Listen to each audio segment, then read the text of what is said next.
I know you don't know who I am yet, but I promise I'm a fun time. I crochet alone, actually crochet with my girlfriend because I'm gay now. So I've taken some magic. This is my first time. Holy fuck. Just like the fact that I have eyes and look how pretty they are.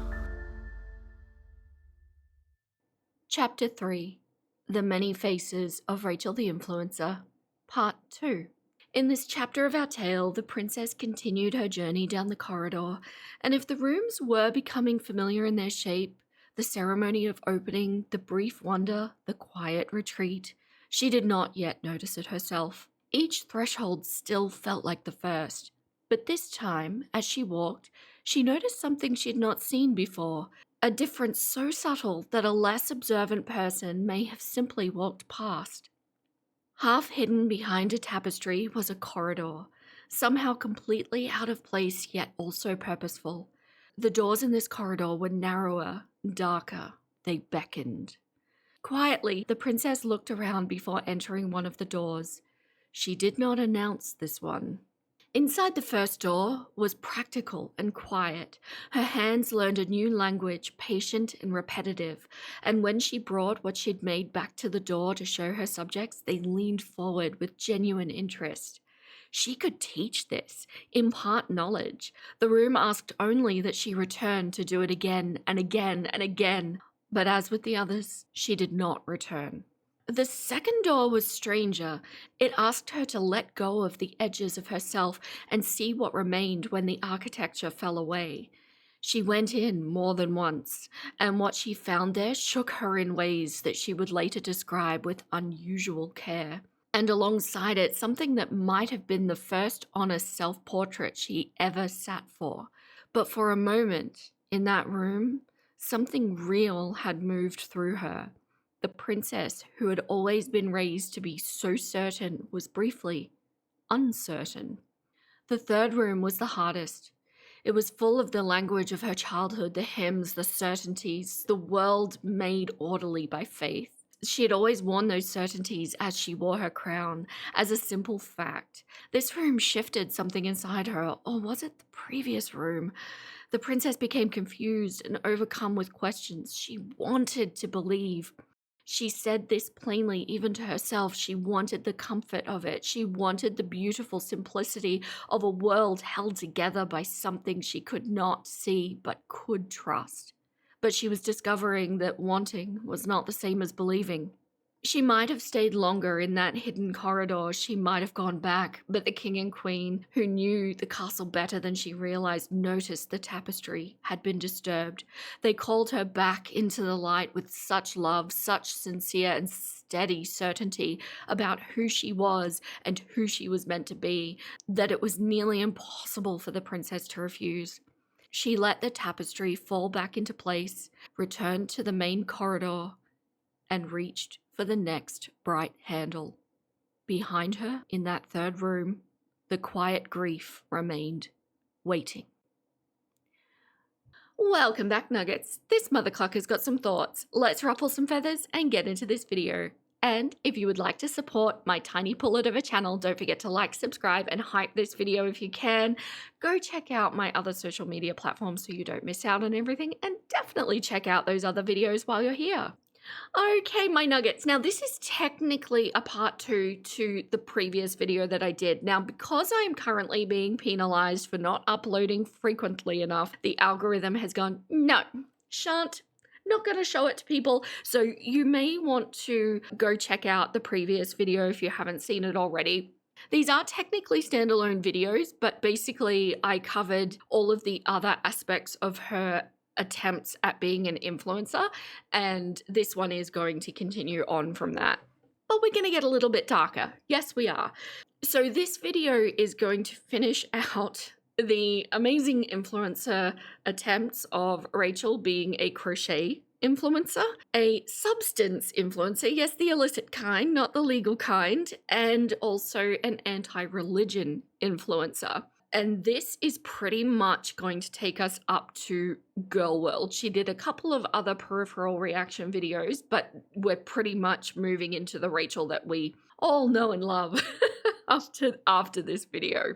Going through these videos, I actually think that I've been able to dig out a lot more telling content about Rachel, and I do think that unlike the other girls, Rachel is actually quite guarded about the serious things that have happened in her life, and it's only through extremely oblique references that I think we can kind of infer what she's trying to say. So, without further ado, let's get into this video, shall we? We will start with Rachel, the crochet influencer.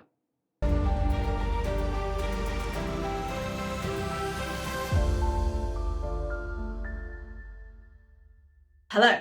In this video, I'm going to show you how to make one of these beautiful rainbow hexagon blankets. Even if you're a complete beginner, all you need to do is watch this entire video and have some self-belief, sis, and you can make a blanket just like this. If you already know how to crochet, you might not need to watch the whole video, so you can click the link between me down there and there'll be timestamps for all of your crocheting needs. And finally, you're just going to need some confidence and some patience. So it seems that Rachel taught herself how to crochet during COVID. I mean, as a lot of people jumped on the fiber art bandwagon at that time, and I think it's a great way to have spent the time.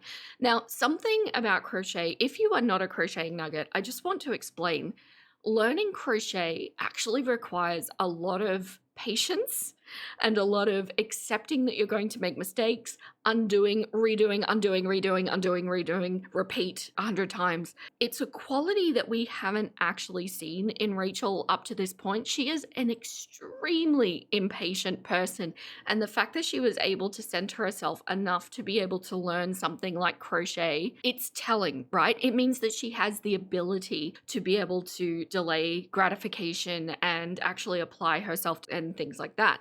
If you watched my previous video, chapter 2 on Rachel, you'll know that she did some makeup tutorials that flopped very badly. But something that I said was, Rachel is a really exceptional instructor. The way she is able to convey knowledge, the way her pacing, her tone, her descriptions, it all makes it very accessible for beginners. It makes it seem like it's totally doable and not scary. And it's thoroughly explained with little tidbits along the way that give you a good picture of what's going on. This should have been Rachel's wheelhouse, and it seems that it doesn't really matter what the topic is. She is just really good at conveying knowledge to other people. I wish she had have stayed in this space because this crochet tutorial is actually very good. It's very beginner friendly. It's also not annoying as an experienced crocheter to watch if that's what you were doing. It was really well set up. It was really well planned out. It was really well articulated. My only criticism, my nuggets, she crochets like a knitter.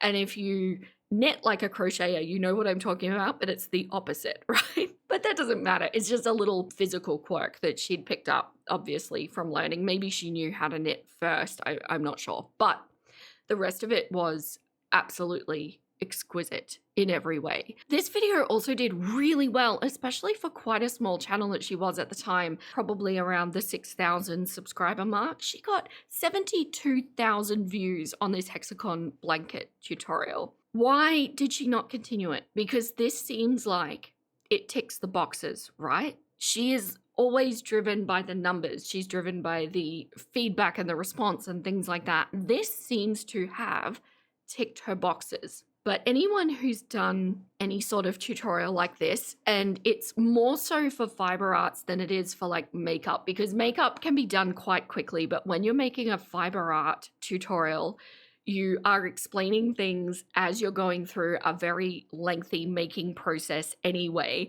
So you have to like sit there and pause the video while you catch up to the next bit, because in a tutorial, you're not seeing every single stitch.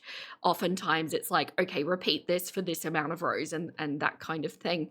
They take work. There's a lot of editing work. There's a lot of making work to show what you're creating. I think if you're passionate about it, it's worth the effort. But perhaps Rachel was not as passionate about crochet as she needed to be to go through this kind of tedious and monotonous process. Because let's not forget, creators don't just sit there and edit for fun. No, they don't. So I believe that that's why it wasn't continued. It's just an obscene amount of work. And I think for the first time, we're seeing if Rachel was asked, what do you want more? Do you want the validation and the numbers, or do you want to do something that takes less effort? She chose the less effort. And when you compare a crochet tutorial to a reaction videos are so much less work. They take a lot less time. They're a lot simpler to do. You don't need to think as much. You don't need to be careful of your angles as much. It's easier across the board. So Rachel actually did do, that I can tell, 2 more crochet related videos, but they weren't tutorials and they didn't do as well, right? The first one that we're going to go through only did 1,800 views, and the second one did do better. And I think it's because, to be fair, it was on a cute topic, but it still only did 16,000 compared to the 70,000 of the tutorial. But nevertheless, there are just a couple of things that are brought up in these videos that I thought would be interesting to talk about. So let's go through them briefly. Hi. Please try to ignore the fact that I'm very overlit right now, and if I move you can see the ring light in the mirror. I'm sorry, but I'm not that sorry because I can't really be asked to move anything. I'm just going to start talking, so here we go. I hate when people start their videos with loads of apologies, so I'm not sorry. You can just deal with the ring light and you can deal with the mess as well. You're welcome. So a reason why I think, aside from the fact that it wasn't a tutorial, but why I think this video didn't do as well, is because you can see that there is a distinct personality shift, right? The first one was really bolstering and encouraging and friendly and upbeat with energy, and for somebody walking into something for the first time to learn it, I think that is a perfect persona to have. You know, it's exciting and it's warm and you feel like you want to keep watching the video. This one was sassy and snarky, which we know is a little bit closer to Rachel's actual personality. But can you imagine if you've subscribed to her channel for crochet tutorials because you saw the first one, you don't watch her other stuff because you're just there for crochet, you go from the previous video with its vibe to this video and you haven't watched anything else, you don't have any other context of Rachel, it's jarring, right? There's no consistency of brand in a sense. And while I do think that your brand as a creator should be authentic in some way, it may represent an aspect of your personality that might be a little bit more consistent than your normal mood, right? Because, you know, we're all complex beings. We all have moods and shifts. And you know what? Sometimes I get cranky when I'm tired, okay? But this was a complete and utter shift that would have felt unfamiliar to somebody who was trying to learn crochet. So therefore, potentially did not get the audience that she had built on the previous one. Plus the fact that this is not a tutorial, of course. This is just, she'll explain. Let her explain. I'm here today to moan about this cardigan. So this is it. What it basically is a huge cardigan. I've been working on this project for a while, but I keep having to stop because it's just kind of fucked. I'll explain why in a minute. I'll put it on as well and show you. I might get my boyfriend to like model it so you can see how it hangs. So she's talking about her first ever wearable crochet project. You know, this is a challenge that I think a lot of crocheters enter into. But if I may, my nuggets, I'm so sorry if I'm about to call someone out. I personally, just my view, have such an irrational hatred of granny squares. I don't know why. I really don't, but especially when they're really brightly colored like she's just made, there's something that stirs within me that causes such irrational rage. But now I'm thinking I should challenge myself to make like a goth style granny square cardigan jumper, whatever. What if it was just in like monochrome or blacks or maybe some reds in there? Maybe I would think it was cool then. I'm going to try this, my nuggets. You know, with all of the spare time that I have, yeah. Okay. It's way too big for me, whilst also somehow not being big enough. I haven't been following a pattern. I just like saw it in my head and imagined how it would work. And I saw a photo, which I'll throw up now, of a crocheted cardigan. The person wearing it is very, very small and it's much, much smaller than anything I would have made. But I was inspired by that, so I tried to take that and make my own cardigan. It didn't really work. I'm gonna do the best I can with showing you. We're gonna keep it real on the channel. I'll just literally stay filming while I move this and show you. She's actually going to show her entire body, I think, for the first time ever on her channel, at least that I can see. She may have had other videos that she deleted, but this is the first glimpse. And she's also going to show her boyfriend later as well. But this is just a little bit of an insight as to how Rachel thinks that she knows everything before she actually knows. Like, props to her for taking on a project like this. It is ambitious for sure, especially when you're a beginner, which she clearly is. But without proper understanding of garment construction and not using a pattern, you're going to inevitably run into issues as a beginner. You just are. Like, pattern making background is going to help a lot if you want to freehand it. But she should have just gone for a pattern and that would have eliminated these issues. But it's an insight, right, as to how she thinks. But bold, for sure. Bold and brave, I'll give her that. I believe in myself. We're going to make it work. I'm going to show you my messy hallway. Okay, I think you can see, like, you can probably see enough. This is the cardigan. It looks like this. This is the huge giant sleeve, which is just stupid. It's like stupidly big. It literally, you could fit like 7 arms in there. This needs a lot of work. So look, nothing to say. I'm not going to sit here and body shame. I'm not. I know that there is a lot of chatter that went on around the time that she had the whole Reactageddon thing happen, where really she was a lot closer to the rest of the girls than we thought. And yes, Rachel has absolutely struggled with her weight throughout her life. And she's going to address that a little bit later in this video as well. But she's also showing this is the boyfriend. This is the boyfriend before she came out as a lesbian. He was fairly long term. I think they were dating for, like, it was years, right? At least 2, but somewhere between 2021 where she had this boyfriend and 2024 where she came out on her channel, she discovered that she was a lesbian. So I assume that's why it ended. I don't know. So I'm gonna do a big hood and I'm gonna like try and like work it out. But the more I add, the more hours have gone into it. And the more time that goes into it, the more I want it to be good. But the more I add, the bigger it gets and the shitter it gets. So I don't fucking know what to do. So I left this in here as well because it's also very telling of how she thinks about things. Because yes, you can take that, like, the more time I spend on it somehow equates to the better I think it should be. But especially when you're learning something new, and especially when it's crochet, like, seriously, if you're a beginner in crochet or if you're thinking about crochet, just get used to the idea that you're going to have to pull things apart. It just is part of the process. That's how you learn. And so an alternate perspective on this could have been, the longer I spend on it, the better I'm getting at this skill that I'm learning. But it's so telling how she views things, because her perspectives, a lot of her perspectives on this world are completely backwards. And she lacks the ability to be able to step outside of herself and gain other people's perspective, or even consider alternate perspectives, generally speaking, which is one of the biggest criticisms that I bring to her, especially considering that she has a philosophy degree. And don't worry, my nuggets, that will come up. Basically, I'm going to finish it, but I'm going to finish it as well as I can based on what I have, and hopefully it comes out looking okay. If you crochet and you have any ideas as to how I can save it, please, oh please, message me on Instagram. My Instagram is @rachel_the_python. I'll be very appreciative if you have any expertise or ideas of like how I can make it acceptable. I accept already that it's going to be huge and massive, but I don't really mind that as long as it's like cozy, because this is the first like piece of clothing I've ever tried to crochet. Inevitably it's not going to be that good, but if you like send me ideas for hoods, it might help me to not make something terrible. I want it to have like a big hood, you know, like the hoods that the Volturi have in the last Twilight movie. I want it to be like that, like really big, like Volturi, but make it crochet. I do have expertise. I do.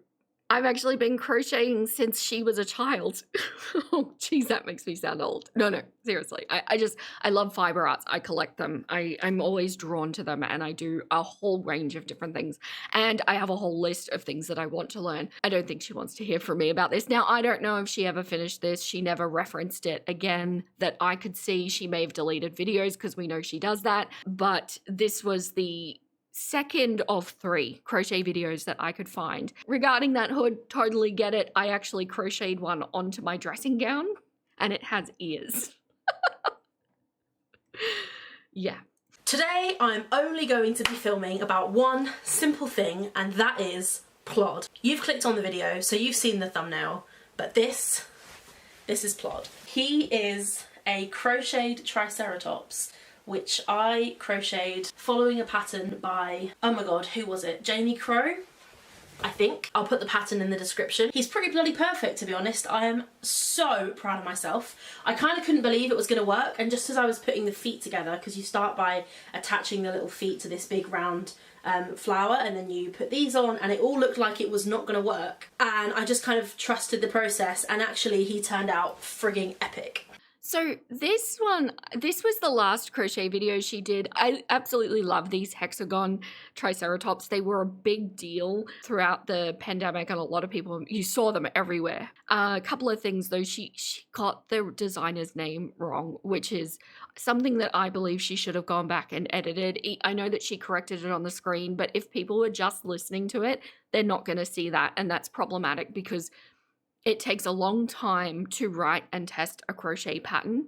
The correct designer deserves the credit for this. So this is the Rachel that we're really a lot more familiar with. This is in 2024, a year before she got into Girl World, essentially. But a couple of telling things in this video. Let's go through. Making a plod like this comes obviously from a pattern. You have to have a pattern. I can't make a video showing you how to make a plod because I don't own the pattern, obviously. It wasn't my design, so I can't exactly kind of share that with everyone. I can't show you guys how to make one. I can show you how to make African flower motifs of different numbers of petals. That is allowed, but if I was to make a video showing you how to make plod following that pattern, that would be total copyright. And she's correct. It would essentially be releasing that designer's pattern. Something that I wish Rachel had have done, rather than going into Girl World and starting to talk about topics that she had no experience, no perspective, and no education on, which resulted in so many people being triggered, and it's damaging the way she talks about some of these topics. I wish she had have instead stayed in the crochet or whatever, like just pick a clucking thing to educate people on and do it. Do it relentlessly. Do it until the algorithm picks you up. You know, the crochet space is also quite saturated, but clearly she had something that people liked and people were going to watch. And learn how to start writing your own patterns. It is tricky, for sure, and it does require a certain thought process, but I do believe that Rachel could have picked this up, and then she could have been doing her own patterns as tutorials on YouTube, being a very good instructor that she is, having that natural aptitude for it clearly, and just staying in that space instead of doing all of the absolute bullshit faux pas that she did in Girl World. She needed to stay in a safe topic because this woman has absolutely no clue about how the world actually works. And that's problematic when you go in and start talking about emotional issues, behavioral issues, and it just, I wish she had have stayed here. But, spoiler alert, my nuggets, she did not. I don't know if I will be able to edit out where I said the person's name wrong at the beginning. It's not Janie Crow, that's someone else. It's Heidi Bears.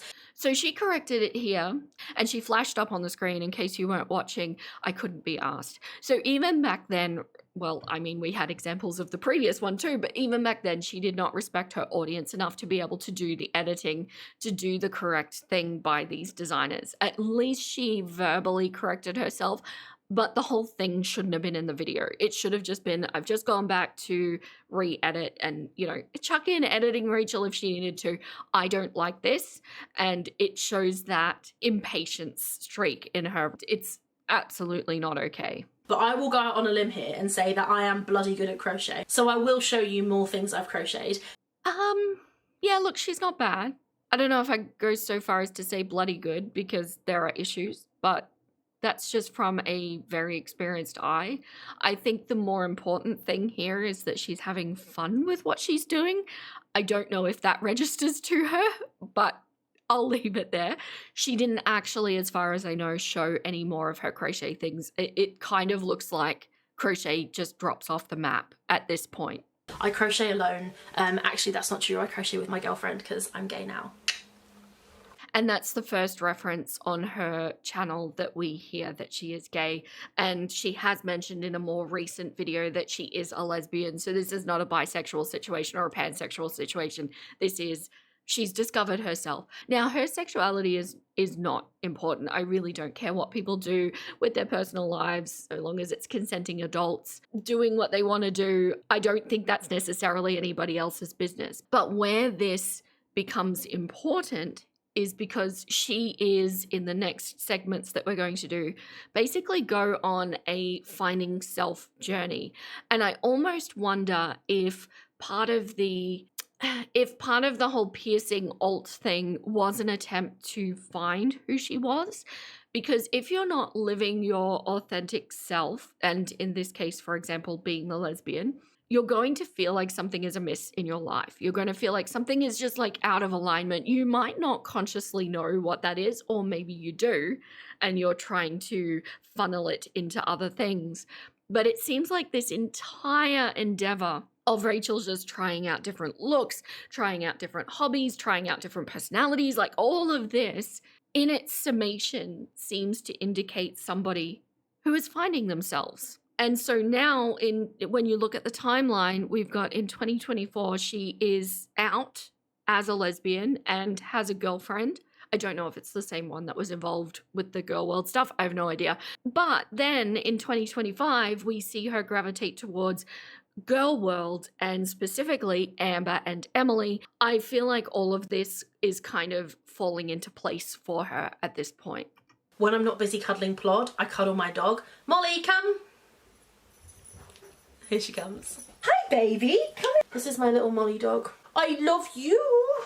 She wants Plod, but I've told her she's not allowed. Plod takes way too many hours, so she gets toys from Pets at Home. Yeah. Yeah, pets destroying Crochet is super fun. Quite possibly one of the longest winded fiber arts. Oh no, that's not true at all. No, never mind, I'll take that back. So this is the first glimpse that we see of Molly as well. So we can really see the life as we know it at the moment coming together at this point.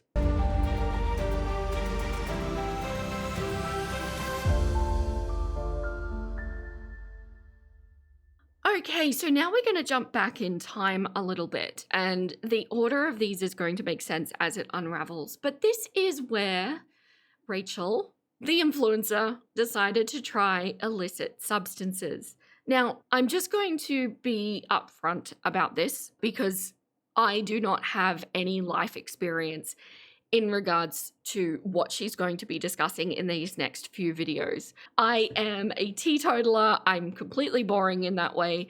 I've never had alcohol outside of it being in like desserts and things like that. I have deliberately stayed away from substances because you all know, if you've been listening to my story, I have a very dark past, and just something in my gut has always told me, do not even attempt it. Don't even attempt psychedelics. It's going to be a bad ride. I feel like all manner of horrible things would pop up for me.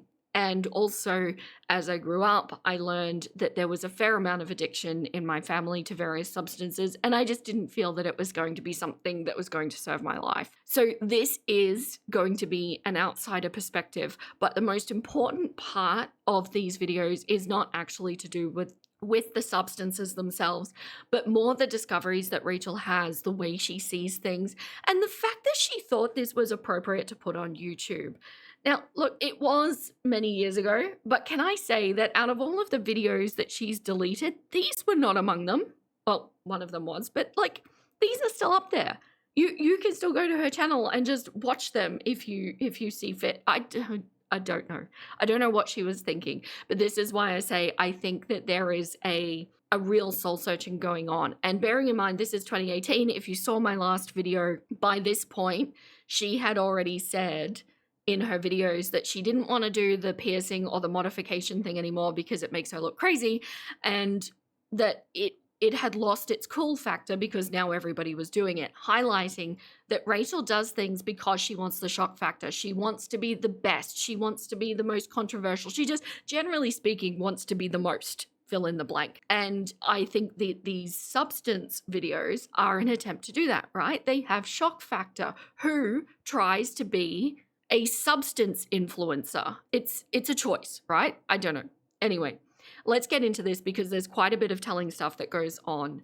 Now, these videos, there's 3 of them. The first one did fairly well. It got 36,000 views. The others started to taper off. So again, I believe that's why we're seeing she dropped it. If the numbers don't hold up, then Rachel doesn't proceed with it unless it's Crochet for some reason. So let's get into it. Hi guys, so in my last video I said this is my mind, and then this is my mind after drugs, you know, that's basically the situation. Now, these videos are very interesting to watch in succession because the message actually shifts, and I do want you to keep that in mind. She's going to begin talking about this in a very positive light. Just remember that as we go through. One of you guys asked me to do a video about my experiences with psychedelics, and I'm hesitant because I know that it's something that's probably going to get me demonetized. My family might see it, who knows. Yes, and I may need to pull this down and re-edit. We're going to see. I'm not sure how YouTube censorship is going to handle this, but my message is a resounding, we're not glorifying this. And this is not for children. This is not even for some adults. But if you know what you're doing and you're safe and you're consenting, you know, adults will do as adults do. So, hi, my name is Rachel, and I've done some psychedelics in my life. I've done psychedelics a fair amount of times, like enough times that I have a solid experience base to kind of draw from to talk about. So with that being said, today I'm going to tell you about the time when I tripped absolute balls on 3 grams of magic mushrooms on my own in my bedroom. So I have a clip of me when I was tripping. I have a video of it. It's more so like the come up than the actual proper main body of the trip. Sorry for all the disclaimers, but it's important to like be clear about stuff like this because it's not a joke. Psychedelics are not like ecstasy or a party drug. It's a bit more of an experience, and it affects you more as a person than just like getting smashed. I want to tell you about what I experienced and what I learnt about myself during that particular trip. So this kind of self-learning and self-awareness is very important to her to convey, and it's going to be the greater theme for basically all of these videos that she covers. I just want to say to you, if you're considering doing magic mushrooms, it's got to be your decision, and you've got to be doing it for yourself and for the right reasons. Nobody can tell you that you're ready or it's okay for you to do shrooms. You've got to decide on your own. And also, I just want to highlight here, the way she's been addressing her audience in videos up to this point, it sounds like she is aware that she has a lot of minors in her videos, right? And the fact that we're now talking about illicit substances, like that they're illegal, these are not, it's not like she's in America smoking weed. These are controlled substances in her country and in many countries for that matter. But this is what she decides is appropriate for her audience, her very young audience. And she must get pulled up on it because in this video, she doesn't say, if you're underage, don't do this, but she does in subsequent videos. So I'm assuming she probably got that sort of feedback in her comments. I was at home in my bedroom and I did 3 grams of magic mushrooms. I don't know what strain they were. What I'm going to do now is just chuck in the clip of me when I was coming up, and then I'll talk to you about how I felt while that was going on afterwards. It's a bit embarrassing, try not to judge me, I was really fucking high. So I've taken some magic mushrooms. This is my first time ever like doing enough magic mushrooms to like feel something. And I am like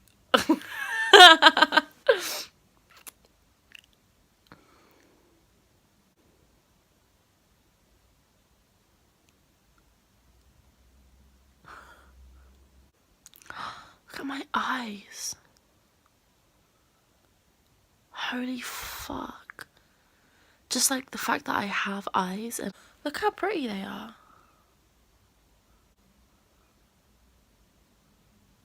It absolutely confounds me why, on her massive deletion spree, she got rid of some really boring, really benign piercing videos, but this is still up. I don't know, choices were made. I don't get it. I don't know what she was thinking, or yeah, I don't know. Anyway. I suddenly became really aware that I was using this tool. It wasn't like I belong to this body and this is what I physically am. It was like, oh, I am in this thing. There was a separation between my consciousness and my physical body. And then when that happened, I looked down at my body, I looked down at my stomach like that. Obviously I'm overweight, I was more overweight at the time, I've lost about 40 pounds since then, or about 3 stone, but I looked down at my stomach and I suddenly realised that this stomach that I had was like fat. It was like a lump of fat and it was on my body, and I suddenly realised that I didn't need it. I was looking down at my stomach and I was like, oh, that's like stores for the future, for when there's a famine or something. And then I was like, I don't need that. I suddenly realised that I was carrying around all of this stuff that I didn't need. So this epiphany that she's had about body image seems to have been quite long lasting. And bear in mind that she is really speaking about this in a positive manner. And I'm repeating this because in the next video, this shifts quite a bit. And I found that very interesting. Rachel does go on to say that she has struggled with weight pretty much her entire life. And so for her to have this awakening to go, this is just a tool, my body's just a tool, it's just the meat suit that I'm cruising around in, I don't need to be having all these stores so I can get rid of them. And then she goes on to get rid of them, right? Spoiler alert, she actually does put it back on with COVID. She talks about that, but it's just worth highlighting that this is where her head is at. She's clearly had a fair amount of shame regarding her body. And we all joke quite a bit that there are so many parallels with her and Amber, but there really are. And I think part of this obsession that she's developed with Amber is because she fully sees herself in Amber. We all have parallels with these women. We can see ourselves in them in aspects, or we know someone, like maybe our parents, remind us of them. We can see behavioral aspects, but I suspect with Rachel, it's actually a lot more encompassing with how she sees herself versus Amber in this kind of context. And something has gotten very out of whack along the way. I think maybe it started as a reflection, but somewhere it's gotten so much deeper because of, the meddling in the relationship and all of that weirdness that went down. It's interesting to watch it unravel. So I started drawing. So this is what I drew. And it's obviously just a colourful thing. When I was really tripping, I started experiencing all these crazy emotions of like self-love and a physical shaky high all at once. So I started drawing this and around this is where I started, and I was drawing and I wrote in here, I'm not sure if you can read it, but it says, I'm beautiful, I make beauty. Can I just put this out here? And please feel free to correct me if I'm about to be ignorant, because as I said, I have no personal lived experience of any of this. But as an outsider looking in, this to me looks like the sort of drawing somebody thinks somebody on magic mushrooms would do. To me, it looks a little cosplay. You'll have to correct me if I'm wrong. This is just the instinct that I have looking at this. And I want to be honest about that. I don't know. I don't know what's going on here. There's something very odd about these videos, for sure. So I started listening to music, and music sounded amazing. Everything I could hear sounded so much crisper and clearer, and it was like I was really hearing it for the first time ever. So I listened to Wildest Dreams by Taylor Swift because I went on the YouTube trending page and it was just there. And I was watching the video, and it has all of these animals in it, and it's actually filmed, I think, in Africa. And I don't know if you know this, but I lived in Africa for 4 years when I was a child, and this made me cranky. Because if you've been watching my Rachel content, which I assume you probably have since you're here watching a Rachel video, which is Rachel content, my biggest criticism of her is that she has an extraordinarily narrow worldview of how things work, and she has an inability to be able to get outside of her own head, her own perspective, in order to see other people's perspectives. Now, I completely understand that that would be the case with a very privileged upbringing where, you might have lived in the same place your whole life. Your parents may have only exposed you to a certain amount of things. I know that it looks like her father has done some manner of missionary work. I know that they're quite a devout family, and there's some evidence around the place of of this happening. To hear that Rachel has actually lived in Africa, granted, she hasn't said where in Africa, just in Africa, but the fact that she has seen with her own eyes other ways of living, other people doing life in extremely unfamiliar ways, and she hasn't let that change her. She hasn't let that open her mind into other aspects of humanity. She doesn't let things change her. She studied a whole ass philosophy degree, which is supposed to change you. And she didn't let it open her mind. This is a running theme with Rachel, and it angered me when I heard this, because this woman is somebody who sat on a recent video saying that she just learned that people ate insects around the world. She is, how is she so narrow-minded yet have seen things that many of us have not seen? And maybe there's somebody listening that will have some sort of insight into this. Maybe, I don't know, she was living in the very white neighborhood, very privileged section. I know that the wealth gap in several African countries is huge and disturbing. So maybe she was in the wealthy areas. I don't know. But if her father is there helping people, you would assume that those people have less privilege because they need the help. And so you would also maybe assume that Rachel has seen these ways of living. How is she so unchanged? Like, at this point, when you consider having seen other walks of life, and when you consider that she has studied philosophy, which by its design should open your mind, at this point, I have to assume it's willful ignorance, right? It's so disturbing. I also want to remind you that we'll get to these videos, that this is a woman who said that she'd never met a DV victim before, which statistically improbable, and Nuggets correctly surmised that what that probably means is that she's never met a DV victim who is comfortable sharing their story with her, and I think that's quite telling. How is she so unchanged by this? How does one get through life with the experiences that she's had and still be so ignorant to how the world works? I am fully befuddled by this. I welcome any sort of, like, if my perspective on this is ignorant and narrow and I'm not seeing something blinding, please tell me, because I always want to update my experiences and my perspectives. I want to understand this because it's just such a giant spotlighted issue with Rachel, and something that she continues, because even when you think about it, she went through some pretty significant online controversy, and that didn't change her. What does it take, Rachel, to actually learn things? I suddenly got all connected to all of the emotional feelings I felt about living in Africa when I was a child and what it was like. And what was going on was, it was like all of the places I had suppressed trauma and sadness, and slowly all of the little boxes where I'd kept all of the trauma were being opened up.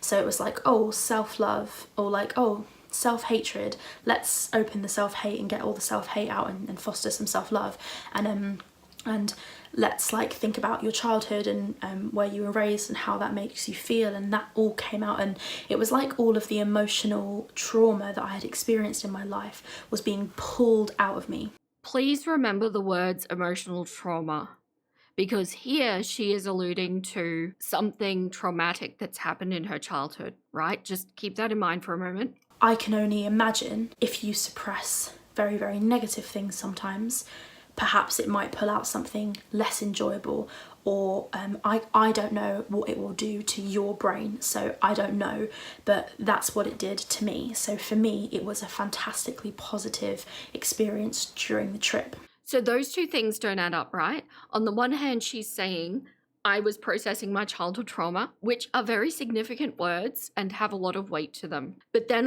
in the very next sentence, she's saying, for me, it was a really positive experience because I didn't bring anything negative to it. Those two things don't equate to me. And she is even highlighting, by the way, my concern personally and why I have stayed away from them. She's even highlighting that if you brought, a negative past or negative experiences and things like that, it might be a different experience. So she is separating herself from that, yet she says she has childhood trauma. That makes me notice it, that kind of discrepancy. And I'm not saying she's lying. I'm not. I have a feeling that with this kind of topic, Rachel is not as forthcoming as the rest of the girls are, but I'm fairly certain that I've pinpointed where the trauma is, and we will get to it a little bit later in the video, but I just wanted to highlight that inconsistency there. I can feel in myself and in my mental state and my mind and the way I carry myself and the way my thoughts come out of my head, I can tell that that shrooms trip has had a permanent effect on the way that my brain works now. It's not a negative effect, but I would say that it was a very changing effect on me. What happened was, it was like the door was opened and I suddenly connected with myself again. So do you want to know what's funny? I wrote the fairy tale intros before I heard this clip. I didn't realize she would also talk about doors, so it's a really funny parallel. Hey, let's just say it was on purpose. Okay, yes, it was by design. So that's the end of this video, and I just want to highlight, like I said, she knows that she has young people in her audience. She made this sound very positive and very glorified, and that can be very problematic. It's not responsible. In essence, is what I'm saying here. And by the way, this is not at all me saying, oh, you know, drugs are bad, you shouldn't do drugs. I'm saying it's inappropriate for this platform. It's inappropriate for her audience. Okay, so because that video was successful, she's going to go on to do it again. But the problem is, as with the crochet, Rachel has failed to acknowledge what part of that video made it successful. And let's be honest, it wasn't her prattling on about her experience on magic mushrooms. It was about her showing herself high. She did this video thinking it would also be successful. It got 3,800 views. She didn't actually show herself. She just sits there talking about this experience on this next illicit substance. Now, I do want to highlight, she was extraordinarily cyclic and repetitive in this video. It was a very lengthy video. It's still up if you want to see it, her journey through this in its entirety. I have just taken bits that are telling because it went in circles, my nuggets. Anyway, not deleted, so feel free to view.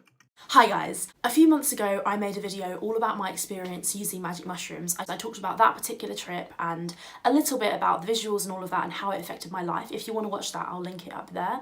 But in that video, I got so many requests to film my experience on LSD/acid. As with all videos about drugs, I probably should start by just saying, if you're under 18, don't do drugs. Also, drugs are illegal, so this video is probably not going to be monetized. If it is, then woohoo! But the chances are they're not going to want to monetize this, which is completely understandable. Although, they monetize my magic mushrooms video, which is kind of weird. So, like I say, this one now all of a sudden has the reference to minors in it, and she increases that age as well, because in this video she talks about under 18. In her next video she talks about under like 20-ish. So yeah, you can see a little bit of a learning curve going on there. And yeah, it does seem these videos are fully monetized. I don't know, YouTube, because we can't say one medical term, but you're good with this. All right, go off. You do you. Before I talk about acid and all of that stuff, I just need to say a couple of things. So if you're under 18, don't do acid, don't do any drugs. Your brain is still forming, apparently. I mean, to be honest with you, I'm not even sure if I'm right about this, but I'm just going to tell you what I ought to say. So if you're under 18, don't do drugs. It's just best to not. It's best to wait till you're fully formed, because you can mess with your brain quite badly. And I'll talk about that more a bit later / in another video. But drugs like this, particularly psychedelics, can fuck with your brain, so you do need to be careful. So if you're under 18, if you've got lots and lots of history of mental illness in your family, then I would recommend not doing acid. I mean, I say that, I've got a history of mental illness in my family. I've got family members with depression and anxiety, and since I've done psychedelics, my anxiety is worse. However, this is something I'm going to talk about separately in another video. Okay, so I don't know if what I'm saying is correct. I'm not going to bother checking it. I'm just going to say what I ought to, because, you know, I've probably been getting comments from all of you telling me that I should have this in my video, so I'm going to do it, even though I don't believe what I'm saying. Ugh. Anyway, cracking knuckles, sorry, couldn't edit it out because she was talking all the way through. Rachel makes many noises in her videos that I find genuinely upsetting to listen to. I'm so sorry if you are in the same boat. But again, at the end of this clip, she just separated herself from having experienced trauma again, right? She's talking about that she does have mental health issues in her family, but she's not including herself in this. Now, it might be one of two things. It might be that there genuinely isn't childhood trauma, or it might be that she's not comfortable divulging the information about said trauma that has happened in her childhood. I wouldn't blame her for that. The way that I get up and talk about my childhood very candidly is a decision that I made within myself, because at least if I had to go through it, somebody else can benefit from my experience, right? And already that's been the case, and so I'm validated in that, right? It was a very personal choice. It's also one that I wouldn't have been able to make prior to the time that I did actually make it. So had I been doing this channel 4 or 5 years ago, I may not have been able to discuss that kind of thing, especially not in that kind of detail. There's a lot of things that I needed to reconcile. So if that's the case with Rachel, I'm not going to hold criticism for her not talking about that. That's a personal choice. We took it in the morning, so we dropped the acid at about 11:30 in the morning, and it wasn't until 1 o'clock that I started to actually feel that I was getting high. The first thing that I noticed was things started sounding weird. It was about 1-ish, and we were listening to some music. I don't remember what music it was. I think it might have been something really obvious like the Beatles, and I remember thinking, gosh, this music sounds really clear. Not all that different from magic mushrooms.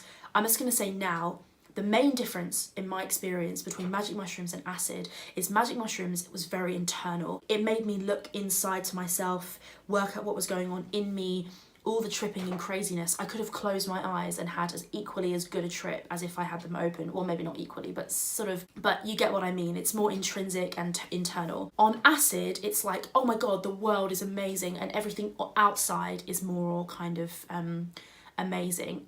And you're more in tune to the outside world, whereas magic mushrooms, you're more in tune to the inside. I'm going to tell you the name of the person I did it with because I'm going to keep mentioning him. So his name's Chris. We went downstairs and he started playing on the piano, and I was just kind of walking around the house. It was summer. I opened the back door. I sort of walked up and down the path in the garden. I walked through the house a few times downstairs, and I was listening to him playing the piano. And I just started to become aware that everything was looking really vivid and feeling really clear. My experience on acid was much bumpier than my experience on magic mushrooms. So when I was coming up on acid, my brain started to loop a little bit. So sometimes on acid you can get this thing where you think a thought and then you can't stop thinking the same thought. So it sounds really scary, and when I talk about it, it makes me feel like, oh. So a couple of things there. I have zero insight as to whether what she's saying about the two, comparing the two, is accurate. And maybe there are several of you that can weigh in if you feel like it, as to whether this sounds right. Chris is the boyfriend that we saw in the crochet video, and I believe they weren't dating at this point. I think she mentioned that. But can I say about the looping thoughts, as an outsider to substances, but an insider to mental health, the looping thoughts, that sounds exactly like OCD. You ruminate, you loop, you get fixated on it, and you're unable to move on. It takes a lot of practice to be able to control that ability to be able to move on. And if I'm really tired, it still happens to me. I still need to do work, and it's kind of a situation of, I know this will pass, I just now need to wait it out until it passes. But it sounds exactly like OCD. Could not imagine why anybody would want to do that for fun, because it is very not fun. But like I say, outsider to substances, so maybe there's a spin on it that makes it fun. I don't know. We sat down on the sofa and we started talking a little bit about music and how it was made. And I started feeling really quite weird. My emotions started getting a bit panicky.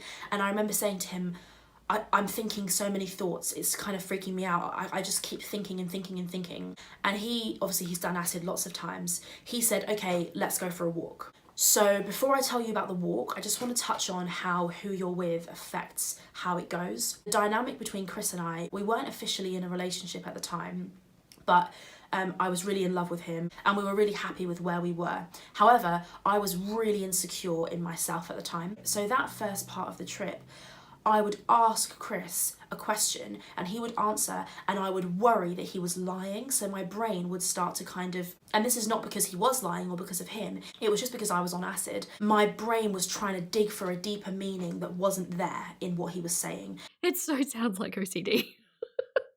Everything that she's describing, this is what it's like. The intrusive thoughts, the looping, the ruminating, all of it. It's, yeah, a perfect description, actually. As Chris and I were walking away from the school, he asked me a question. He asked me something like, what do you want to do in your life, or where do you want to go in life? And I found myself answering really honestly. It was like the answer was just coming up out of me. Like I couldn't stop it. The truth just came out.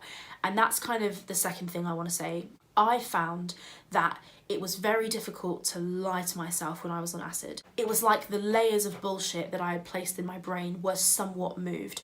Now, in this bit, she doesn't tell us what that answer was, but she does in a subsequent video. And I was thinking the answer to this question would be something like, what do you want to do career-wise? Or, you know, things like that, especially knowing that Rachel is so money focused on this, like she's very, very capitalist mindset. But I was actually quite surprised what she did come up with. We will explore that as it continues. And that's a really key thing that I learned. When I just didn't know what was going on and I felt really weird, I would say to myself, I've taken acid, so it's okay. The reason I feel like this is because I've taken acid. And it would soothe my mind and I would remember it's okay. Eventually I'll come out of this. Eventually I'll sober up and I'll remember this and I'll know what I really think about it. I can't make any rash decisions or movements or do anything too big while I'm in this state. I kind of saw it as almost like a mental holiday.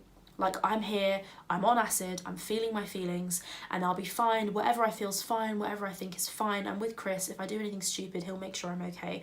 So just enjoy the ride, and then when I come back down, I can evaluate what happened and decide what I think about it.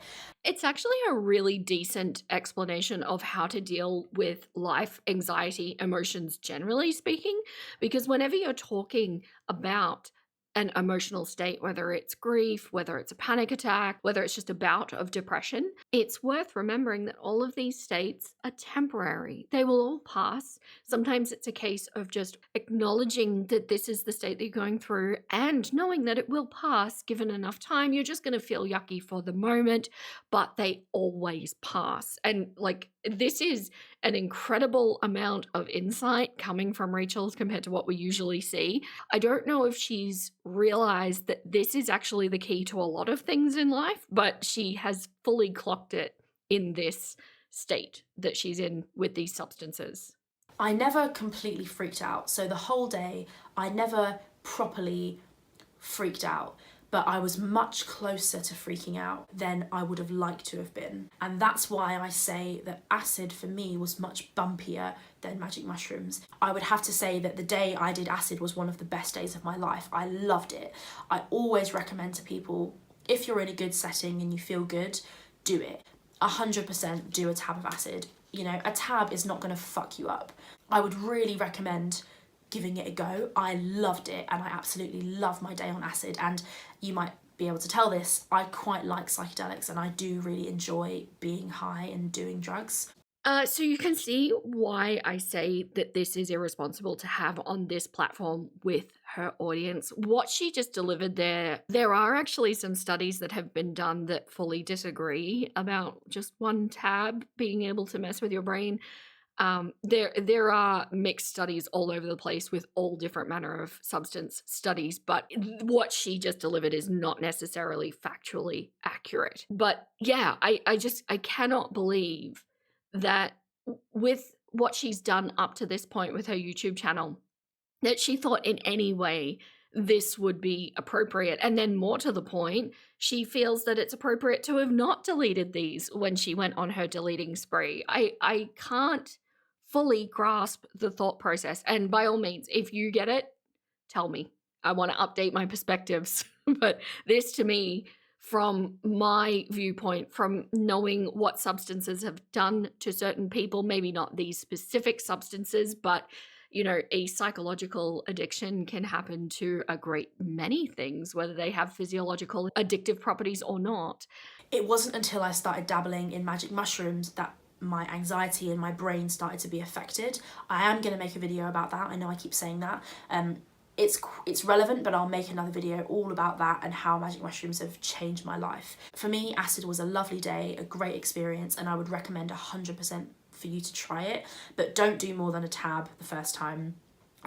Maybe even do half a tab, although I've done half a tab and I didn't feel too much, but I was very heavy, so bear in mind your body weight and things like that. So this is where I say what I wanted you to remember about the first video that she did on magic mushrooms, where she described it as nothing but a positive experience. Yet in this video, she's now highlighting it's so inconsistent, and I don't fully understand what's going on here in her head, because she just said that LSD was a bumpier ride than magic mushrooms, yet that was the best day of her life.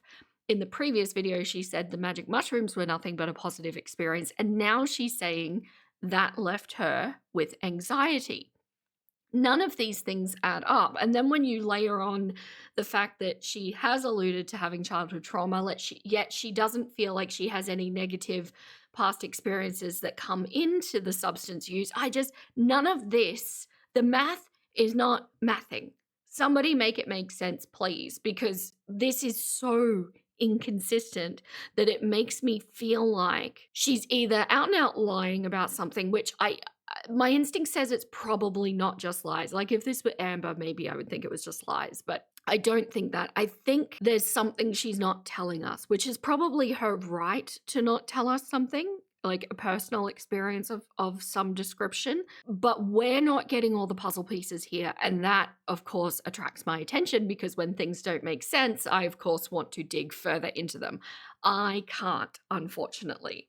Now, this next video is the only one of these videos that is actually deleted, and it did the poorest. It got only 756 views. And it was recorded in 2021, yet it was only recently deleted when she went through this year and got rid of them. So this video really didn't hit in any way, shape, or form. I'm filming this video sat on my bedroom floor. It's not my bedroom floor, it's actually my filming room floor. I don't know why I always feel the need to correct that, but I'm going to tell you guys what I learned from psychedelics, and I might dabble a little bit in why I won't do them anymore. So the two psychedelics I'm going to be talking about in this video are acid, or LSD, and psilocybin, magic mushrooms. The main thing I've learned was a really deep understanding of myself and about how I felt towards myself. A massive part of that was to do with my weight. Since I was about 13, 14, I've been really overweight. I did some magic mushrooms when I was about 21. I'm 24 now. I took this picture.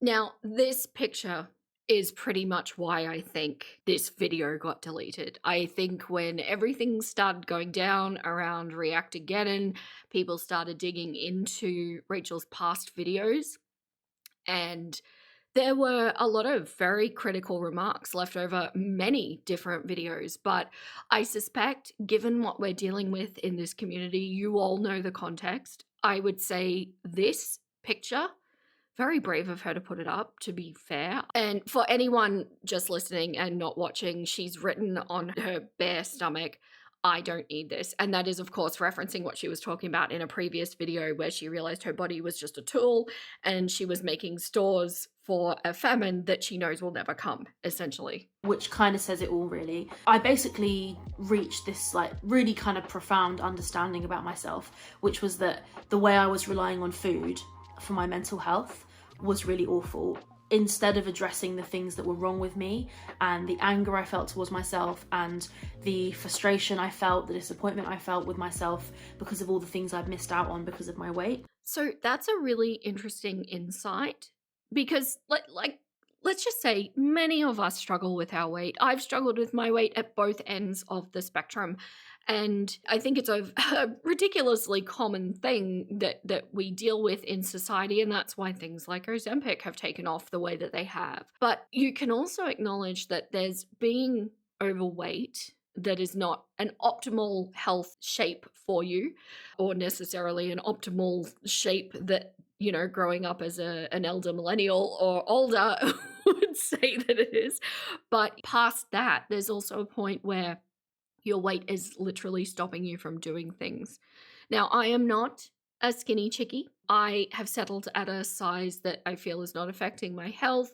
My body is strong. I'm fit. It does everything that I need it to do. I can't sit here and say that my weight has ever stopped me from doing things other than fitting into a size 8. And so for Rachel to highlight that she was mad at herself for her weight stopping her from doing things that she wanted to do, this must have been a fairly significant struggle in her life. And this may actually point to some of the trauma that she's been talking about. If she was 14 and she was at least at a size that was stopping her from doing things, was she also being bullied? Because we know children can just be very cruel to anybody who looks different. It does make me wonder. This is not the only point that I wonder about trauma stemming from, but I think that this is a solid candidate. And if so, and if she doesn't feel comfortable talking about that, I understand that. But if this is it, and I'm right, I could understand that that would have some bearing on the psyche. But can we also put into consideration some of the things that she said about Amber and to Amber? Some of the things that she's done? Some of the pictures she's shown? If I'm right about this, what kind of light does that put her in? Truly a mean girl, if I'm right, gone from bullied to bully. So look, this is speculation. We don't know. This is me reading between the lines. And like I say, this is not the only instance that I'm going to point to.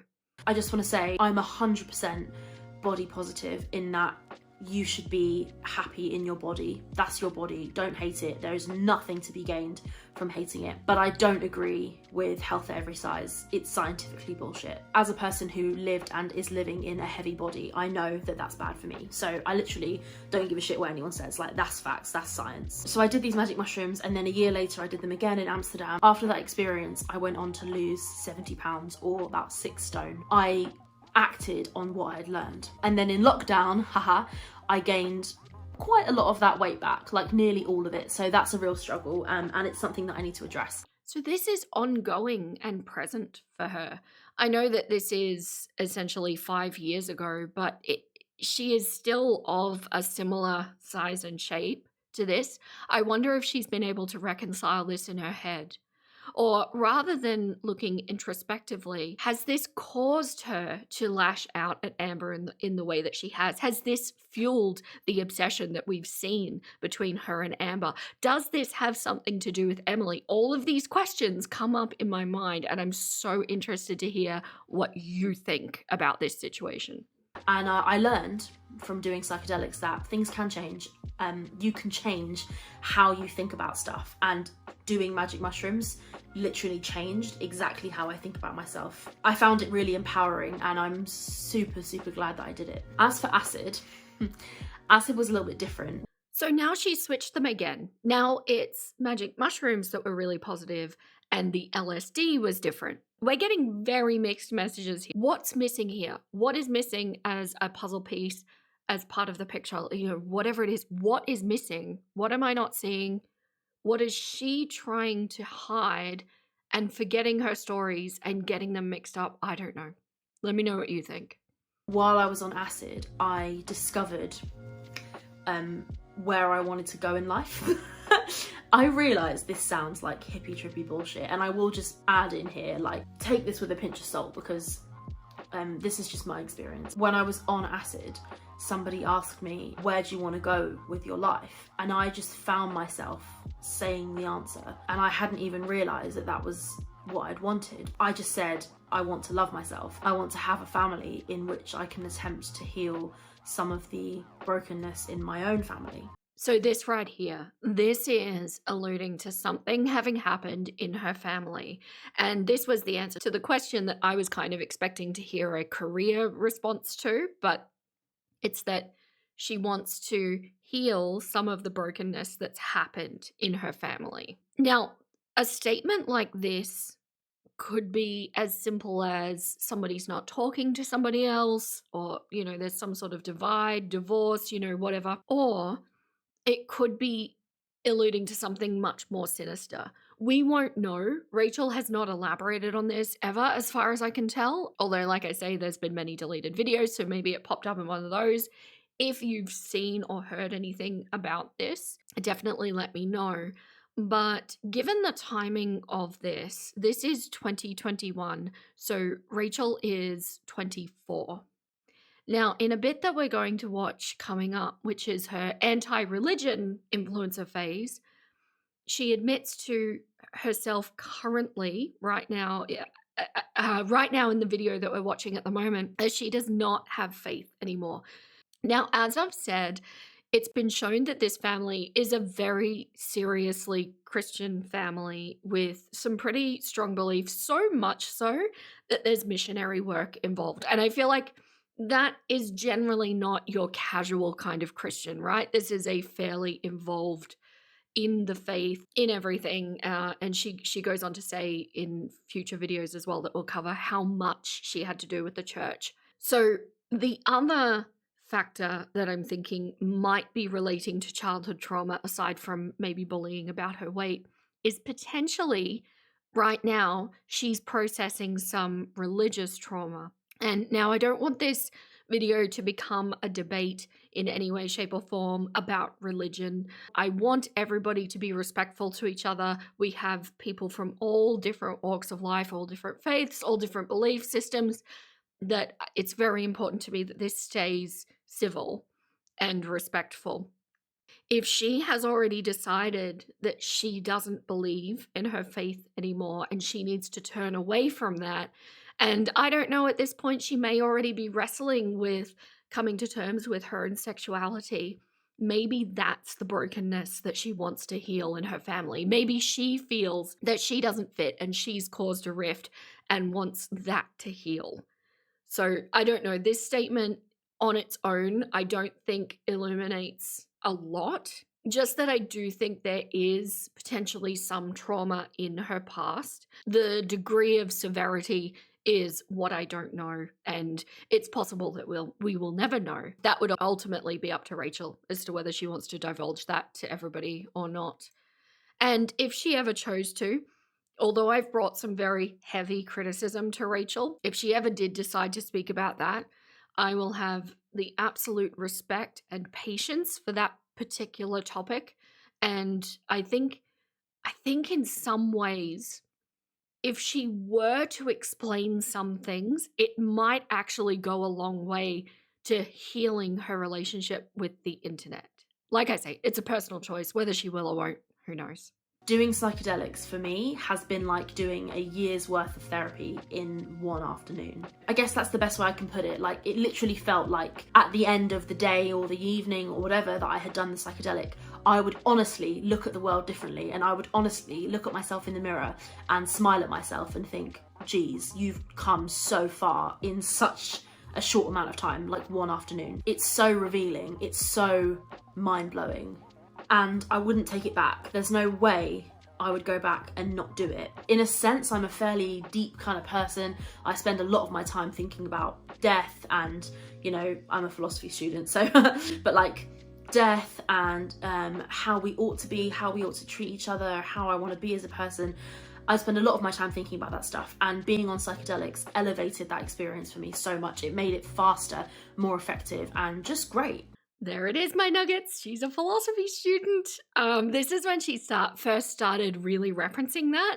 So as someone that has done a 180 in their life and who has put a lot of effort into bettering themselves over the course of years, and it's been such a long road, it's still going, and it's been so much work, which is also still going.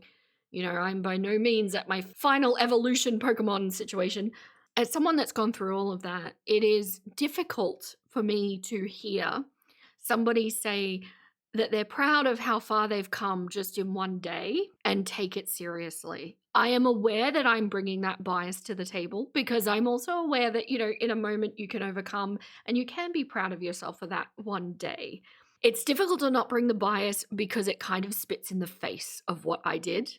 and what I know many of you did. Bearing that in mind, I also know that a lot of people do like ayahuasca and things like that, and they do legitimately experience a change after it. So again, potentially my lack of experience in this area, it triggers me just a little bit in a certain way, and I will leave it there. I don't think I'm going to do them again. I don't think that I need to. I don't think I'm done dealing with the stuff that they brought up previously. And it's almost like there's only a certain amount of truth you can take at a time. So that indicates that she's still processing the things that came up, which I actually think is a fairly responsible and mature take on that. And I don't know if she has done them since then, because like I say, this was 5 years ago. Maybe she's done them since. I don't know. But I can definitively say that the Rachel that we know today, in current day, does not seem like a very enlightened individual, despite said philosophy degree. So I don't know how far she took this. I don't know if she continued working on herself. I don't know if she even knows how to work on herself in the absence of substances. So all of that is still a little bit under question. Like I said, love to see the day that Rachel grows. I do believe we have not seen it yet.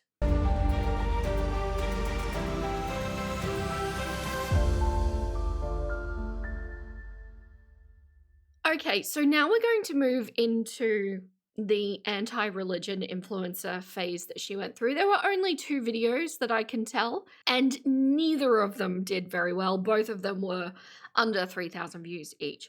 Again, this is me highlighting that Rachel really doesn't understand how to pivot on a platform. She's trying to take all of the viewers that she's built up to this point, which, by the way, have been like piercing and alt makeup and hair and, all of that. And then all of a sudden, she's trying to bring in religion as a conversation, which I do actually think she has an interesting take on this particular topic. But what a blindsiding shift for her current viewers and supporters to go through. Because also bearing in mind, this is after all of the substance influencing as well. It's a wild shift. Although I think she handles these videos well with dignity and respect, I think that she really needs to get a grip on the fact that it's going to take time to build a new audience when you want to pivot like that. You're not going to just have your subscribers suddenly go, oh, okay, well, I was following you for piercing content, so now we're going to be here for religion content. There will be some that will, but overall, you need to practice this for a while to start building the new audience and get your new branding in and things like that. Now, this is a lesson that we know Rachel still hasn't learned to today, because she attempted this late last year, or no, early this year as well, and did the same thing. She did a couple of videos, they flopped, and then she's like, oh well, back to Amber. And that's her way of dealing with, quote, failure. Now, as I said, I do not want to invite a religious debate. I want to let you know that she is going to be speaking from the perspective of an ex-Christian, talking about Christian ideals. So if you feel in any way, shape, or form that this is going to trigger you into rage, I encourage you to maybe skip the end to the end of this video. It's not worth it. It's not worth releasing all of that cortisol into your system. We're going to be just addressing this as a fact-based mission, essentially. Now, full disclosure, while I don't discuss openly what my belief system is, I will let you know that based on my own personal past and things that I've gone through, I innately have a problem with things that are A, infallible, and B, restrict any sort of personal liberty. Sometimes religion falls into those categories. And when I say sometimes, I say sometimes because I find that it tends to be the individual and how they're practicing it more so than the religion itself. And since this video is going to be talking about Girl Defined, a couple of girls that I actually do have a problem with for various reasons, they are coming at religion from a deprivation of personal freedom perspective. They want to be very by the book, and if you're not doing it that way, then you're wrong and you're evil and you're going to hell, right? So I do want you to keep that in mind. I am not going to be able to remove that personal bias, and I just want to say that it's not exclusively religion. It also extends into any walk of life. That's why I'd firmly stand by live and let live. And I don't tolerate people in my community, coming in and doing comments or coming into the chat and discriminating against any sort of minority in any way, shape, or form, because it's depriving that person of their personal liberties to live their life the way they want to. And as long as we're talking about consenting adults, and as long as we're talking about that it's not hurting anybody, I don't give a shit. I don't give a cluck. Just live your life the way you want to live it. Let me live my life the way I want to live it.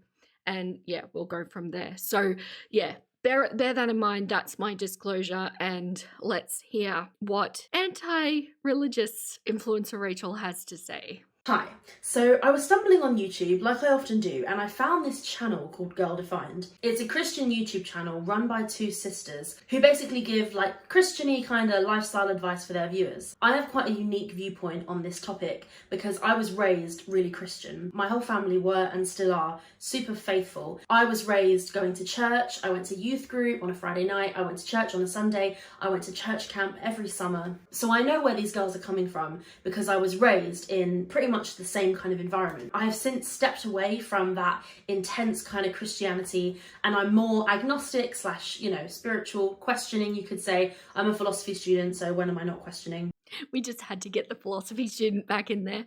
Yeah, so you can hear there how involved she was in her church, and so therefore I imagine how involved her parents were in said church. Just speaking from personal experience, I've known a lot of people that have gone to church, but not necessarily a lot of people have done all of the extra stuff, like camp and like studies and, all of that extra sort of thing that she just described. And that's what makes me wonder if there's that religious trauma rift that's been happening, because now she's made this awakening about herself and decided that she is agnostic or spiritual or whatever she wants to call it. How is her family dealing with that? Now, as far as I can tell, outsider looking in, of course, I can't see everything that goes on in their family. To her parents' credit, although Rachel has come out as not Christian and lesbian, it does seem like there's still contact and love and some manner of acceptance going on in their families. I will always have a problem with parents who put their faith ahead of their parenthood. And I think from what we can see in her family, they've put their parenthood ahead of their faith. And I think that's a really important thing to make note of this particular family. Again, looking from the outside in, there could be many nuanced conversations going on and we would never know. I've got no problem with Christians, of course, half my family are Christian. The thing I do have a problem with is this purity culture and the kind of hypocrisy and bullshit that surrounds this like Christian-y sex teaching. So I'm taking this opportunity today to react to a video from this channel, Girl Defined, which I'll link in the description. Be wary if you're going to click on it. And the video is called An Honest Conversation About Saving Sex for Marriage. If you're in my family, maybe don't watch this because I'm obviously going to be talking about sex because it's the topic of the video. I'm making this kind of reaction slash response video because I disagree quite strongly with some of the stuff they're saying, and I think quite a lot of it is semi-harmful and definitely quite a lot of bullshit in there. And I don't know, I feel like the alternate opinion should be available to the public. So this is me giving you that. Here to talk about honest conversations about saving sex for marriage. The reason we thought it would be really cool to make this video is because so many of you have actually asked us, like emailed us, DM'd us and said, what? You chose to save sex for marriage? Like all of you? Why did you choose to do that? That's really strange. Yeah, weird. And I will say it's not that strange in a Christian churchy kind of community for people to save sex till marriage. That's what you get told to do, which is why they get married at 19 because they're all so horny. Yeah, okay. I mean, what else is there to say to that? Oh, I say do as you want. If it works for you, do it. If it doesn't, don't. Simple as that. Okay, so to kick things off, let's just talk about why in the world did you choose to save sex for marriage? I mean, there's a very simple answer to this question, and the answer is indoctrination. That you abstain from sexual immorality, that each one of you know how to control his own body or her own body in holiness and honor, not in the passion of lust like the Gentiles who do not know God. This verse he's just read is saying that sexual immorality is sin, and it's written in the Bible.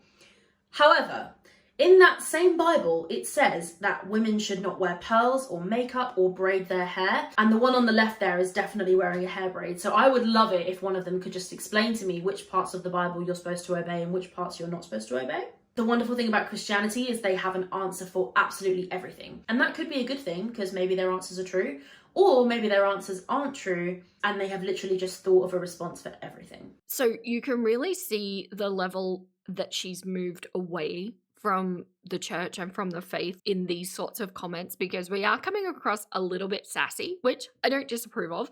So this is the deprivation of individual freedom and also the infallible thing that I was describing that I have a problem with, that Girl Defines absolutely did in their videos. It's like if you're not this, then you are this. There's no gray area. Everything is very black and white, which actually, that's interesting. Maybe that's why Rachel thinks in black and white. It's a hangover from her church days, maybe. Just speculating. The problem is I feel like this going to the hypocrisy route is kind of low-hanging fruit, because the way a lot of faiths are set up is that they are open to interpretation to some degree. But then you get these kind of extreme views from people like Girl Defined, where they're saying, if you're not doing this, then you are evil, or then you're going to hell, and that sort of thing, where you're taking the core of who people are and then saying that they're evil for doing that. That is the kind of thing I'm going to have problems with. But the way Rachel is speaking on this, I don't think I've ever heard her sound as well thought out and as intelligent on a topic as what she is being here, although it might be seen as a bit harsh depending on your perspective and your lived experience. I wonder if this would have been a decent route for her to go, because at least she has some perspective on the Christian lifestyle. And that is like quintessential church. There's always a community, there's always couples and people who preach this narrative, don't do this, don't do that, treat people this way, treat people how Jesus treated people. In my experience, churches and church leadership are some of the bitchiest, most questionably moral people I've met. So yeah, it's easy to talk the talk, let's just say that. Oh, I might take that back. I take back what I said before. Okay, so what Rachel's essentially doing here is pretty much what Girl Defined are doing, right? But from two different perspectives. She's just gone and reduced an entire demographic of people, church leaders.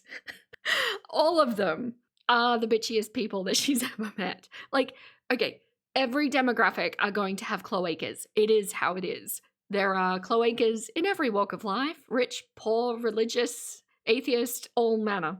But what I am sensing is a little bit of anger towards all of this. So I don't know how reconciled this situation for her is in her mind. And obviously there are some denominations that have a problem with homosexuality. There are some that don't. There's differences all over the place. There's so many different takes on the one book, essentially, or not just one book, but you know what I mean. That depending on what she was exposed to, if she was exposed to a denomination that was against homosexuality, and now she's had to reconcile that in herself, I would imagine that there would be a fair amount of anger pointed at that direction if it hasn't been fully dealt with. Let me know what you think. Once again, keep it respectful. You know how to do it. I trust you all. I think just intellectually, I knew just sleeping around with other girls is not going to be that helpful for me. He said, I know that sleeping around with other girls was not going to be that helpful for me. It'll make you a better fuck. So there's that. Very sassy, very Rachel. Basically has sex outside of marriage is sinning against himself. Like he's sinning against his own body. Having sex outside marriage is sinning against your own body. Wow, okay. The act of sex is your body making a promise. Yeah. And so it's schizophrenic to make a promise with your body without making a promise, a covenant with your mind and your heart. He just said it's schizophrenic. Wow, you're really going to take a mental health issue term and use that in your conversation, okay? That's like if I said, oh my god, doing that is so bipolar. Oh my god, doing that is so depressed. In my opinion, that's really fucked up. I have such a problem with these people. Rachel and I are about to agree. Yeah, to use the term schizophrenic, I know this isn't about Girl Defined and their husbands. That's an appalling use of that word. Absolutely appalling. Can I get a statistic in here? Oh, yeah, give me a little statistic. Love that. But there's just studies. Institute for Family Studies, there's some government websites that just talk about how, Yeah. like, do you want to be happy in marriage? Well, don't have sex before marriage. Literally, that's the statistic is the more you have sex outside of marriage, the more unhappy you are in marriage. Oh God, I want to see that study. If you're going to say something like that, you better come with receipts, sir, because I think that is fucking bullshit. And prove to me the causation between the premarital sex and the breakdown of the relationship. My turn to be sassy. I agree, Rachel. I think you should come with studies and receipts. I think you should show sources when you're claiming statistics like that. And I'm just going to pop this clip just here. But did you know that jumping and squatting are two of the physical actions that most predict longevity because they are directly linked to bone density? So not being able to jump off a curb onto the floor, age 24, and struggling to do that tiny physical action is like a very good predictor that you won't be alive over the age of 50. Just thought I'd mention that. The reality is too that you can pretty much find some random study to support any argument you could possibly want to make, because the art of creating a reliable study is not always employed by the people who are doing the studies. And what you really want to look for when you're looking at journal articles and studies is like, how many people did it look at? Were all of the demographics accounted for within that study? Are there additional explanations? Was it peer reviewed? Was it over a long time, or was it just a moment in time? And there's so much that goes into it. But yeah, Rachel, fully guilty of what she was upset about with this guy. Yeah. I mean, obviously, I didn't experience anything beforehand, so I can't really say, well, man, that was really good. You know? So what you're saying is you haven't experienced it, you have no empirical data, but you're still going to give your opinion. Okay, interesting. Nuggets. It is interesting, isn't it, to have no experience and no data, but yet still give your opinion on it. That is interesting, Rachel. Isn't it? Man, I remember when I used to see it like this. I remember one time at youth group, they took 2 pieces of paper and they put glue all over one of the pieces of paper. Then they stuck another piece to that piece. They left it 10 minutes and then they tried to peel it apart. And obviously the 2 pieces kind of stuck together and parts of one of them was left on the other one. And they were saying, this is what happens if you have sex outside of marriage. This is what happens. You leave parts of yourself with people. And it was really degrading the way they said it. I had a friend with me who wasn't a virgin and she was like really heartbroken. They're making out like you're kind of degraded and you're damaged goods and you've left your promises all over the place, these like unfulfilled promises. It's bullshit. It's absolute bullshit. So Rachel actually said in this video that she herself did not wait until marriage to have sex. And so this is a very personal perspective of hers. And if you've noticed, whenever Rachel is talking about a topic that she herself has a lot of perspective in because she's lived it, she actually can speak on it fairly well. The problem is when she starts getting into more worldly topics that are outside of her own personal experience. She has no ability to be able to question even just the simple question of what would it look like if I were wrong, which is not saying that you are wrong, but just what, entertain the thought exercise of what would it look like if I was wrong. And that's an important part in trying to gain other people's perspectives. But as she said herself, she's grown up in a church, she's seen these things personally, she can speak on these things fairly well. What a shame she didn't stick with this and went into Girl World instead.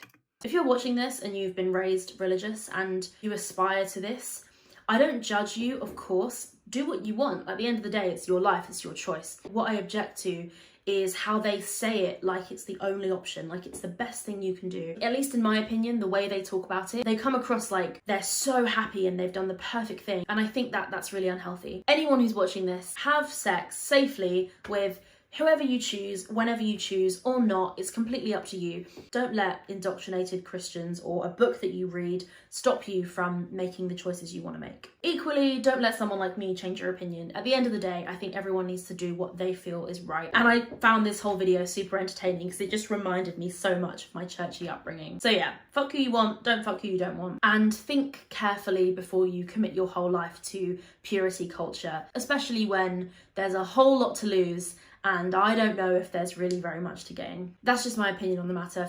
It is a fairly biased opinion, though. It is. It didn't work for her, and you can see that that is the perspective that is coming through there.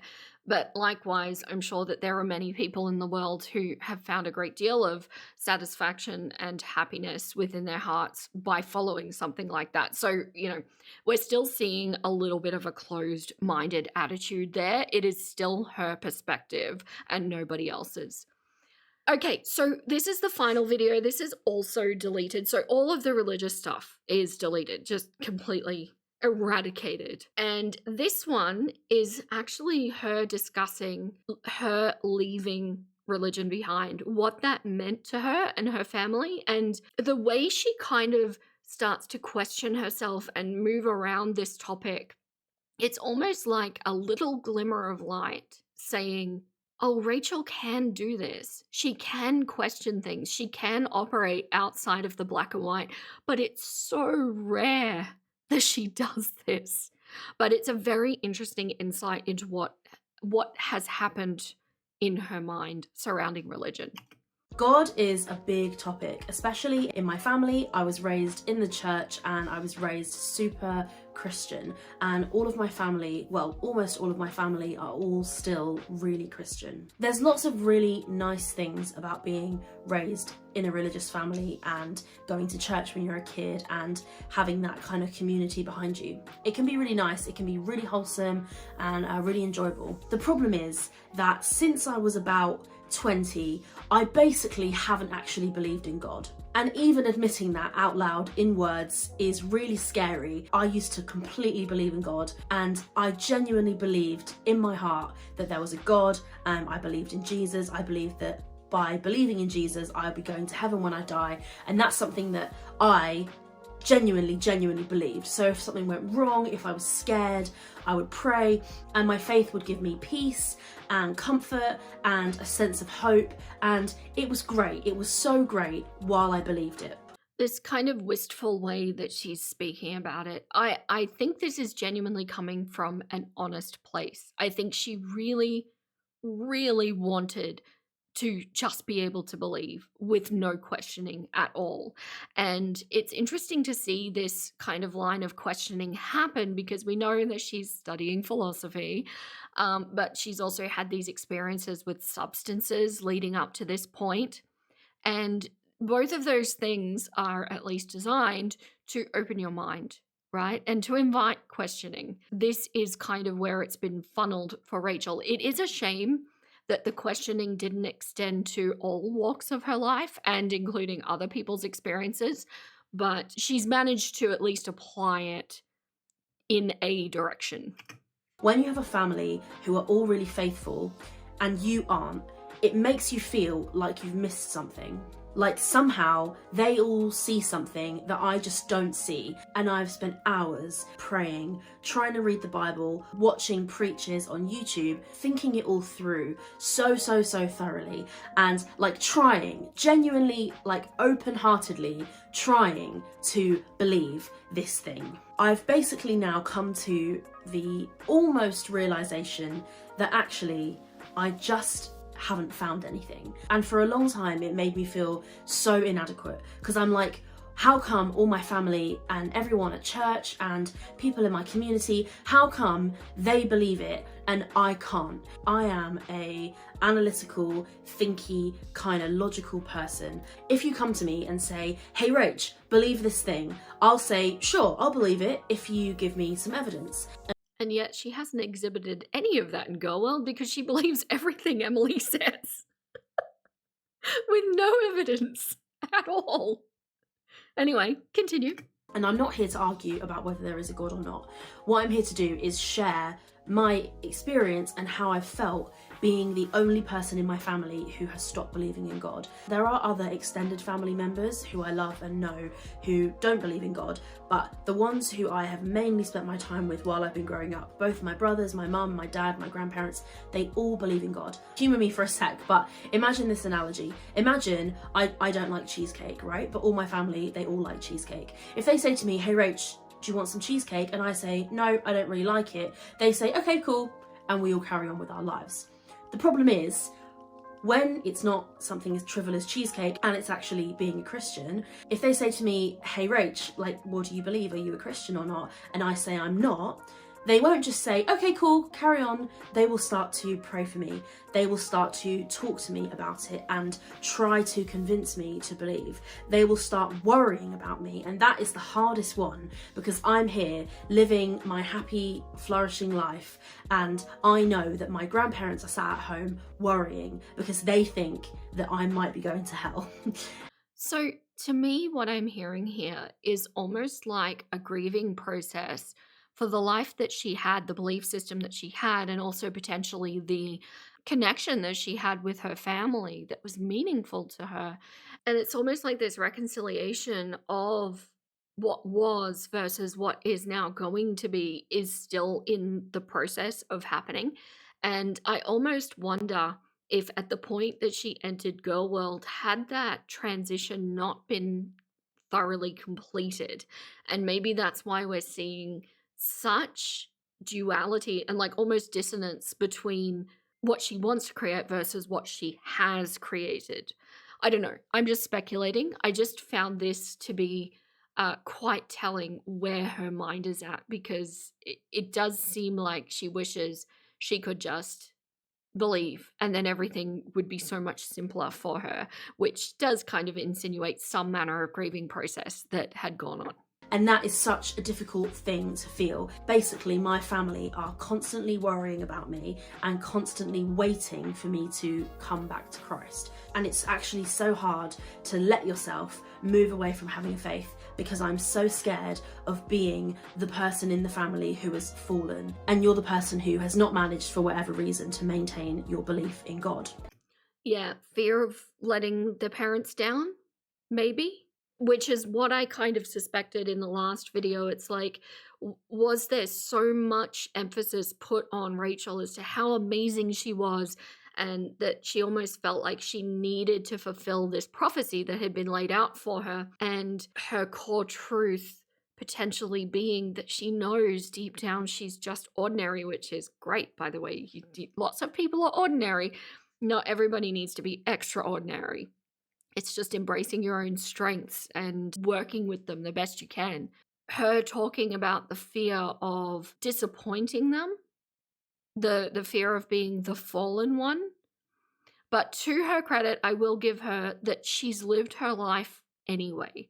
Like, regardless of that, she hasn't let it force her into being somebody that she's not, just for the, the basis of making the family feel better, in a sense. Being a Christian or believing in God is like, I kind of see it as, it's like the Matrix. When you're in it and you believe and you're inside it, it's so nice, it's so easy, it's so much better. When you finally manage to extract yourself from believing in it, it's so much more scary, because you feel so alone, you feel so vulnerable, because you suddenly realize that you don't believe you're going to heaven anymore. You don't know what you believe, but it might not, but I'm pretty sure that it's not in heaven. So I, in the last year or so, have had to face my mortality in a way that I've never had to face before, and that has triggered massive panic attacks, anxiety, stress. And that's quite profound, isn't it? We're not used to hearing this kind of thing from Rachel. Of course, facing your own mortality in a way that you haven't had to before, because it was all laid out in perfect succession before. Christianity makes death itself a very easy topic in a sense, but also not in another sense. But that's a whole other video, my nuggets. And for her to sit there and have to come to terms with that, and know that in her mind it's not going to be heaven, and what does that mean for her? What does that mean for her family, who she now clearly thinks are incorrect about it? Or maybe incorrect is the wrong word, but it is extremely profound. I wish that we could see this more from Rachel. So I come to the pinnacle of the video. If you are a Christian, please comment in the comments and let me know why you believe, okay? I genuinely want to hear, why do you believe? What has happened in your life? What have you felt, seen? What do you just believe because of your faith? Or what do you feel? Why do you believe in God, okay? And you don't have to just be a Christian, any faith. I want to know what convinced you, okay? And the other thing is, if you're not a Christian, but you were raised religious and you've since let it go, I really want to hear from you. Why only pick one when there's so many you could choose from? Yeah, so this is genuinely her seeking. This is, I think, the most honest moment we have ever seen from Rachel, ever. It's raw, it's vulnerable, it's honest. This aspect of her is very likable and very relatable. We're all seeking, we're all finding who we are in this world and getting through it the best we know how. This is relatable. Everything else we've seen from Rachel, especially recently since React Again, is so unrelatable. It's so narrow.